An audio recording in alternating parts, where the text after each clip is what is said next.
తనకు స్తోత్రరూపమగు కొత్త గీతమును మన దేవుడు నా నోట నుంచెను.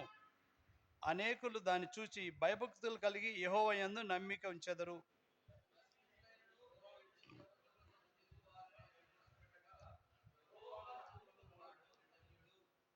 యెహోవా నా దేవా, నీవు మా ఎడల జరిగించిన ఆశ్చర్య క్రియలను, మా ఎడల నీకున్న తలంపులను బహు విస్తారములు. వాటిని వివరించి చెప్పేదననుకుంటున్నా, అవి లెక్కకు మించి ఉన్నవి. నీకు సాటి అయిన వాడొక్కడును లేడు. దేవుని సాయం కొరకు చిన్న ప్రార్థన చేసుకుందాం. పరిశుద్ధమైన దేవా, మా పరమ తండ్రి, నీకు వేలాది వందనాలు స్తోత్రాలు చేయించుకుంది ఈ ఉదయకాలం ప్రభా. నీ యెరూషలేము ప్రార్థనా మందిరంలో ప్రభా, నీ సన్నిధిలో ఆరాధన వర్తమానం గురిసిపోయి నీ కృపలో జ్ఞాపం చేసుకుందేమా. ఈ వాక్యాన్ని చదవడానికి కూడా అనర్హులు, ఇక్కడ నిలబడి కూడా యోగ్య అనర్హులు నేను ఒప్పుకుంటూ ప్రభా, నీ సిలువ చాటులో మరుగుపరచుకుందేవా. చేరువచ్చండి నీ ప్రియ బిడ్డలకు ప్రభా, కావాల్సిన వర్తమానాన్ని మీరు అందించమని బలహీనాన్ని ఒప్పుకుంటూ నీకే మహిమ గంట ప్రవలారపించుకుంటూ కొద్ది వాక్యాన్ని దీవించి ఆస్వాదించమని యేసు పరిశుద్ధమైన నామములో స్తుతించి ప్రార్థించి అడిగి పెడుచున్నాము తండ్రి, ఆమేన్. ఇక్కడ చూస్తే దావీదు యొక్క జీవిత విధానం గురించి వివరిస్తున్నాడు. నేను యెహోవా కొరకు సహనంతో కనిపెట్టుకుంటుని. మన దృష్టి అంతా దేవునిపై దృష్టి పెట్టాలా, కనిపెట్టుకొని ఉండాలా, కాచుకొని ఉండాలా, సహనం కలిగి ఓర్పు కలిగి ఉండాలా. యేసుక్రీస్తు ప్రభు దగ్గర ఉండేది ఒక్కటే, వినయ విధేయతం, సాత్వికం, దీన మనసు, తగ్గింపు జీవితం. ఇవన్నీ మన ప్రభు అయిన యేసుక్రీస్తు దగ్గర ఉన్నాయి. కాబట్టి సహనంతో కనిపెట్టుకుంటున్నాడు అన్నాం. నువ్వు నేను అటువంటి సహనం కలిగి ఉండాలని దేవుడు కోరుతున్నాడు. అలా చెప్తున్నాడు ఇక్కడ, ఆయన నా చెవి యొగ్గి నా మొర ఆలకించాను. నీ దగ్గర ఆ సహనం ఉంది కాబట్టి, ఆ విశ్వాసం, ఆ నమ్మకం మనకు ఉంది కాబట్టి కనిపెట్టుకొని ఉంటున్నాం మనం ఆయన కొరకు. ఈ లోకంలో దేని కొరకు మన దృష్టి లేదు. ఈ లోకం ఇస్తే దేవునితో ఉంటామనే నిరీక్షణ. కాబట్టి సహనంతో దేవుని కొరకు కనిపెట్టుకుంటున్నాం కాబట్టి మన మొర్రకు ఆయన చెవి యొగ్గి మన మొర్ర ఆలకిస్తున్నాడు.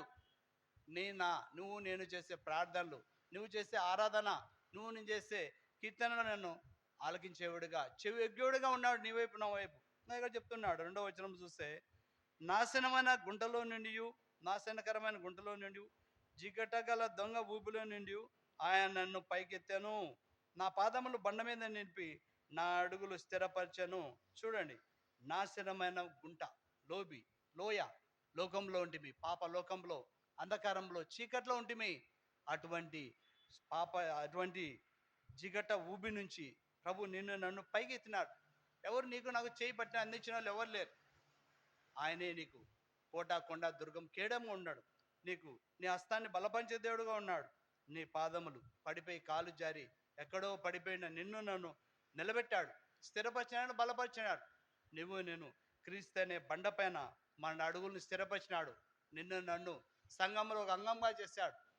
నేను రాజులైన యాజక సమూహంలో ప్రియబిడ్డలతో నువ్వు నేను ఆరాధించడానికి దేవుడు మనం చూస్తూ వచ్చినాడు. ఇంకా చూస్తే ఈ దొంగ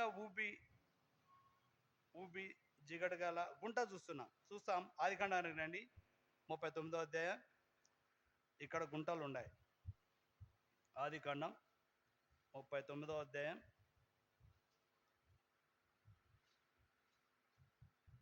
ఆదికాండం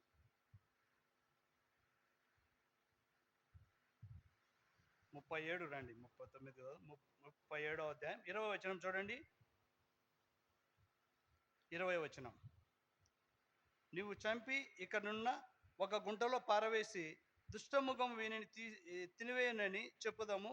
అప్పుడు వీని కలలేమగునో చూద్దాం రండిని ఒకరితో ఒకడు మాట్లాడుకొనడి. ఇక్కడ చూస్తే యాకోబు కుమారులు, అన్నదమ్ములు, ఏసేపు అన్నదమ్ముల యొక్క కథ. అన్నదమ్ములు అందరూ కలుసుకుంటున్నారు. మనకు కళలు చెప్పేవాడు మన దగ్గరకు వస్తున్నాడు, వీడిని ఎత్తి ఈ గుంటలో పడేస్తాం. మళ్ళీ నాన్నకి ఏం చెప్తామంటే, ఏదో క్రూరముఖం వచ్చి చంపేసింది అని చెప్దామని చెప్పి అన్నదమ్ములు మాట్లాడుకుంటున్నారు. ఈ 20 వచనం నుంచి 29 వచనాలు చూస్తే 7 గుంటలు ఉన్నాయి. 7 గుంటలు. నువ్వు నేను కూడా పాపపు గుంటల్లో పడి ఉంటిమి. అన్నదమ్ములే తమ్మునిపై అసూయపడి గుంటలో పడేసినారు. నీళ్లు లేని గుంట. వాక్యం లేదు అక్కడ, వాళ్ళలో సమాధానం లేదు, ఐక్యత లేదు, ప్రేమ లేదు.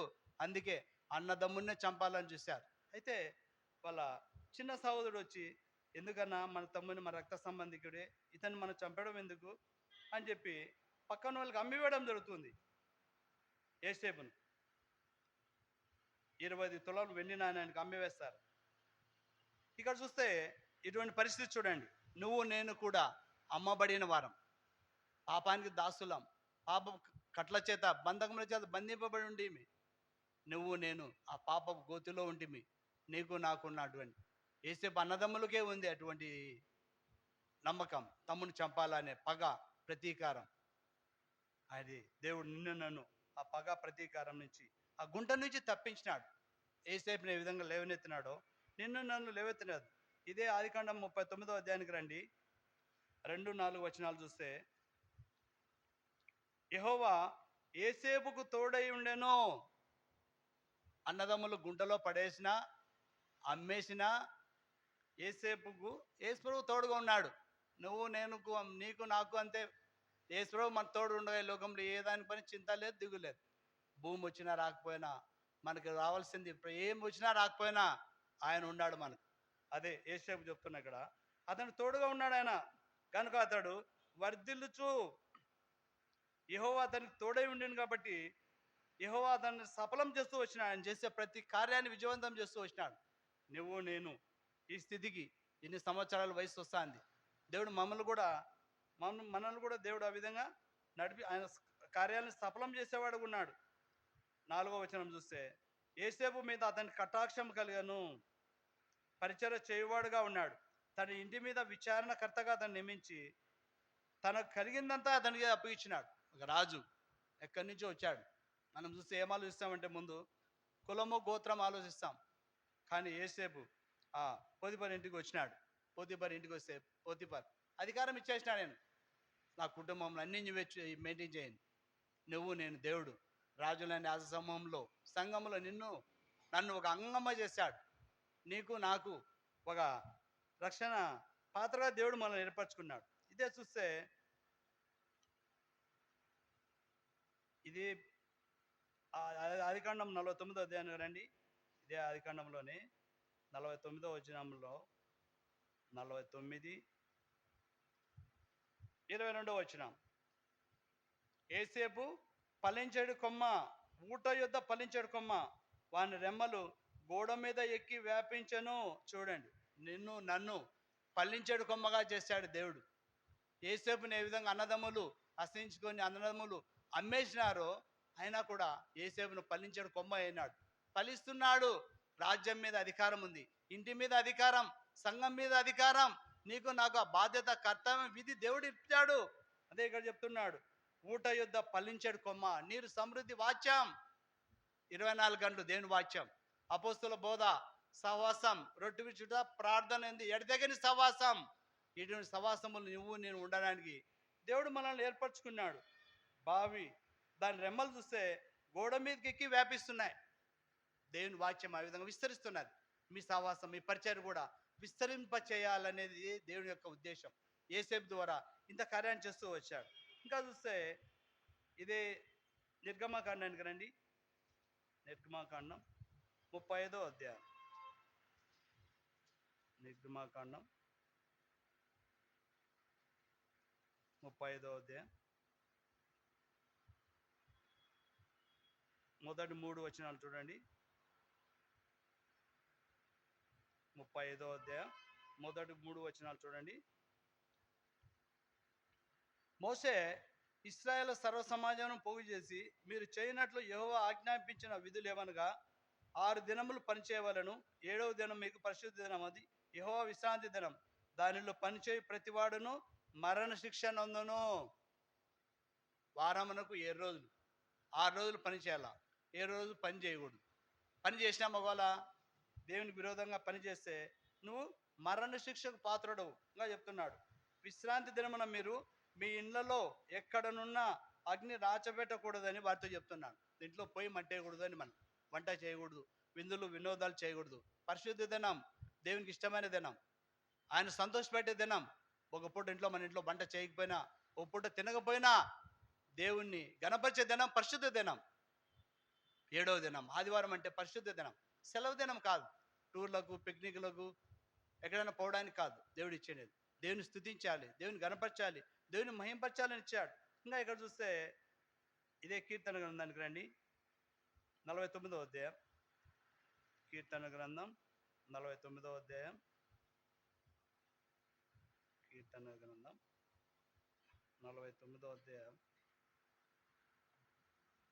15వ వచనం చూస్తే, దేవుడు నన్ను చేర్చుకొనును, పాతాళ బలములో నుండి ఆయన నా ప్రాణమును విమోచించును. చూడండి, నిన్ను నన్ను విమోచించిన వారు ఈ లోకంలో ఎవరు లేరు, యేసు ప్రభు వారు తప్ప. నీ కొరకు నా కొరకు ప్రాణం పెట్టిన వారు, మరణించి మరణాన్ని జయించిన వారు. యేసు రక్తం ప్రతి పాపమును కడిగి పవిత్రపరచును. ఇక్కడ చెప్తున్నాడు, దేవుడు నన్ను నిన్ను చేర్చుకున్నాడు. ఎవరు దక్కును మనం చేర్చుకోవాలా. నీ కొరకు నా కొరకు చేయి చాపాడు. నీ తల్లి అయినా నిన్ను మర్చు, కానీ నేను నిన్ను మరొకటి శాశ్వతమైన ప్రేమతో ప్రభు ప్రేమిస్తున్నాను. పాతాళ బలంలో నుంచి, ఆ ఊబిలో నుంచి, ఆ గుంటలో నుండి, పాపపు గుంట నరకానికి సాదృశ్యం, ఆ గుంటలో నుంచి దేవుడు నిన్ను నన్ను రప్పించినాడు. చేయి పట్టి పైకి లేవనెత్తినాడు. నువ్వు నేను జారి పడుతుంటే ఎవరే కానీ అయ్యో నల్లేరు. నీ పైన నా పైన చూపని ప్రేమను యేసుక్రీస్తు ప్రభు వారు చూపించారు. ఇంకా మనం ఇక్కడ చూస్తే ఇదే కీర్తన గ్రంథంలో 105వ అధ్యాయానికి రండి. కీర్తనలు 105వ అధ్యాయం 41వ వచనం చూడండి. 40. బండలు చీల్చగా నీళ్లు ఊపికి వచ్చను, ఎడారులు అవి ఏరులై పారెను. మోషే కనిపించినాడు. శిష్యులు కొట్లాడుతున్నారు. ఎందుకు ఆ మోషే మనకి తీసా, మనం సంపేదాన్ని తెచ్చావా? ఇంటికాడ ఆదివారం వచ్చాను, చికెన్ మటన్ బిర్యానీ చేసుకొని తింటా ఉండి వీటికి వచ్చి తిండిలా నీళ్ళు చంపుతాన్నావని చెప్తాడు. ఆకాశం నుంచి దేవుడు మన్నాను కురిపించాడు. నీళ్ళుండే ఎట్లా ఏం చేయాలి బ్రో, ఇలా ముద్ద నేను నన్ను నిశ్చయం పెడుతున్నా ఎట్లా అంటే, నీ చేతిలో ఆయుధం కర్ర ఇచ్చాడు, కొట్టు బండని అన్నాడు. బండని కొట్టుకు నీటి బుగ్గ. నీరు దేవుని వాక్యానికి సాదృశ్యం. ఎక్కడ వెళ్ళిగా ప్రపంచవ్యాప్తంగా దేవుని వాక్యాన్ని వెదజల్లాలని నిన్ను నన్ను ఏర్పరచుకున్నాడు, నిన్ను నన్ను ప్రతిష్ఠించుకున్నాడు. ఆయన బిడ్డగా, ఆయన సొత్తుగా ఏర్పరచుకున్నాడు. అందుకే ఇక్కడ మోషే ద్వారా ఈ విధంగా చేస్తున్నాడు. ఇదే ఏబు గ్రంథానికి రండి. నెక్స్ట్ ఇంకో వాక్యం ఏబు గ్రంథంలో, ఏబు గ్రంథం 25వ అధ్యాయం. ఏబు గ్రంథం 25వ అధ్యాయం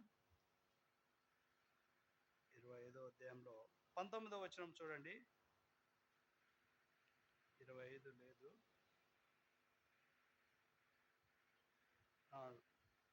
6వ వచనం చూస్తే మనం ఏ విధంగా ఉన్నామంటే 25వ అధ్యాయం 6వ వచనం చూస్తే, మరి నిశ్చయంగా పురుగు వంటి మనుషుడు, పురుగు వంటి నరుడు ఆయన దృష్టికి పవిత్రుడు కానేడు. మనం కదా, మనం పవిత్రులం కాదు, అపవిత్రులము, అన్యాయస్తులము, దౌర్భాగ్యులము, నీచులము.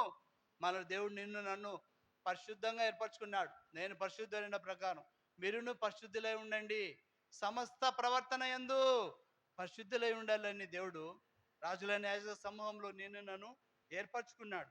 ఇక్కడ చూస్తే ఇదే ఆదికాండానికి రండి. ఇంకో వాక్యాన్ని చూస్తాం ఇక్కడ ఆదికాండంలో. ఆదికాండం 15వ అధ్యాయం. ఆదికాండం 15వ అధ్యాయం 6వ వచనం చూడండి. ఆదికాండం 15వ అధ్యాయం 6వ వచనం.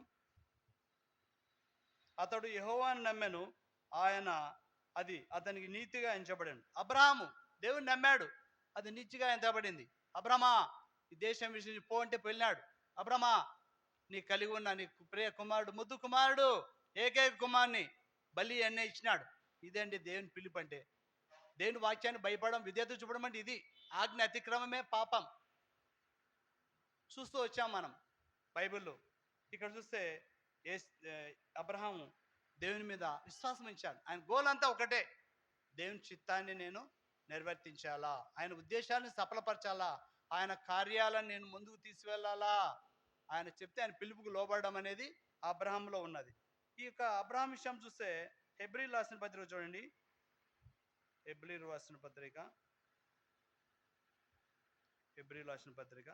11వ అధ్యాయం.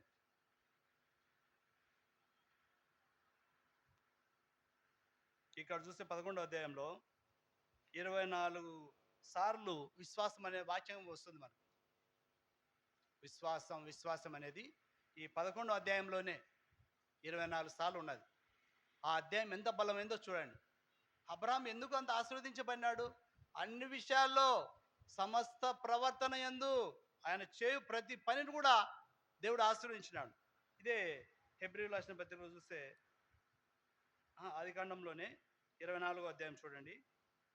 ఆదికాండం, అది అట్టే పెట్టుకోండి, 11వ అధ్యాయం చూస్తాం. ఆదికాండం 24వ అధ్యాయంలో అబ్రహాం బహుకాలం గడిచి వృద్ధుడై ఉండెను, అన్ని విషయములలోనూ యెహోవా అబ్రహామును ఆశీర్వదించెను. ఎందుకు ఆశీర్వదించనండి? నువ్వు నేను నమ్మకంగా దేవునికి విధేయుడుగా దేవుని బిడ్డలంగా ఉంటే, ఆయన పిలుపుకు లోబడి ఉంటే నిన్ను నన్ను ఎందుకు ఆశీర్వదించాడు దేవుడు? అబ్రహాంను ఆశీర్వదించుండే దేవుడు నిన్ను నన్ను ఆశీర్వదించాడు. నిన్ను నన్ను అభివృద్ధి పరచాడా? యేసేపును ఆశీర్వదించిన దేవుడు నిన్ను నన్ను ఆశీర్వదించాడా? యేసేపు ఫలించాడు, కొమ్మయ్యాడు. అబ్రహాము విశ్వాసాలకు తండ్రి అయినాడు. నువ్వు నేను సంఘంలో ప్రతిష్ఠించినాడు దేవుడు, ఆయన బిడ్డగా ఆయన సొత్తుగా ఉండాలని. ఇంకా మనం చూస్తే హెబ్రీ రాసిన పత్రిక 11వ అధ్యాయంలో చూస్తే మన యొక్క విశ్వాస వీరులు 13 మంది ఉన్నారు ఇక్కడ. 13 మంది విశ్వాస వీరులు 11వ అధ్యాయంలోనే. హేబేలు నుంచి, హేబేలు, ఆనోకు, అబ్రహాం, ఇస్సాకు, యాకోబు, యేసేపు, మోషే, గిద్దోను, బారాకు, సంసోను, యోప్తా, దావీదు, సమూయేలు. 13 మంది విశ్వాసులు ఉన్నారు అక్కడ. ఆ విశ్వాసుల జాబితాలో నువ్వు నేను ఉన్నామా లేమా? నువ్వు నేను అబ్రహాం పోలి ఆ యొక్క విశ్వాసం అనుకుందా లేదా పరీక్షించుకోవాలా. సంవత్సరం చివరి దినాల్లో ఉన్నాం. 2024 సంవత్సరం చివరి దినాలు. మన విశ్వాసం ఏ విధంగా ఉన్నది? అబ్రహాం లాంటి విశ్వాసం మనకుందా? యేసేపు లాంటి విశ్వాసం మనకుందా? మన సన్నిధిలో, ప్రభు సన్నిధిలో మనము ప్రశ్నించుకునే వారు ఉన్నాం. ఇంకా మామూలు మన రాండి కీర్తన గ్రంథం 40వ అధ్యాయానికి. కీర్తన గ్రంథం 40వ అధ్యాయంలో, కీర్తన గ్రంథం 40వ అధ్యాయంలో ఇక్కడ ఆయన మన పలుకు లేపాడు, పాదములు బండ మీద నిలిపిన అడుగులు కూడా స్థిరపరిచినాడు. తనకు స్తోత్రరూపము కొత్త గీతం మన దేవుడు నా నోటి ఉంచినాడు. చూడండి, పాత పాట కాదు. సామెత చెప్తారు, పాడింది పాడరా పాసిపన్న దాసరా అని. పుట్టిన ఆలమించి రక్షణ పొందిన ఆలమించి ఇప్పటి వరకు అదే ఆరాధన. No different, no change. వయసు పెరిగింది, మనలో మార్పు ఉండే. ఫలించడు కొమ్మగా ఉన్నాం, ఆస్వాదించబడుతున్నాం, దీవించబడుతున్నాం. కానీ ఆరాధనలో మార్పు లేదు. నువ్వు చేసే స్థుతిలో మార్పు లేదు. ఎప్పటిది ఎప్పుడు, అప్పటిది అప్పటికే, అప్పటి నుంచి ఇప్పటికీ అట్లానే ఉంది. పురోగతి చెందడంలే, సంవత్సరములు జరుగుతున్నాయి, ఆయన కార్యం సఫలం కావడంలే, వాక్యానుసారంగా నువ్వు నేను నడవడంలే. అందుకే ఇక్కడ చెప్తున్నాడు, కొత్త రూపము, కొత్త గీతం, తన స్తోత్ర రూపం, కొత్త గీతం రావాలి మన నోటి నుంచి. కొత్త ఆరాధన మనసులో నుంచి, వాక్యానుసారమైన ఆరాధన.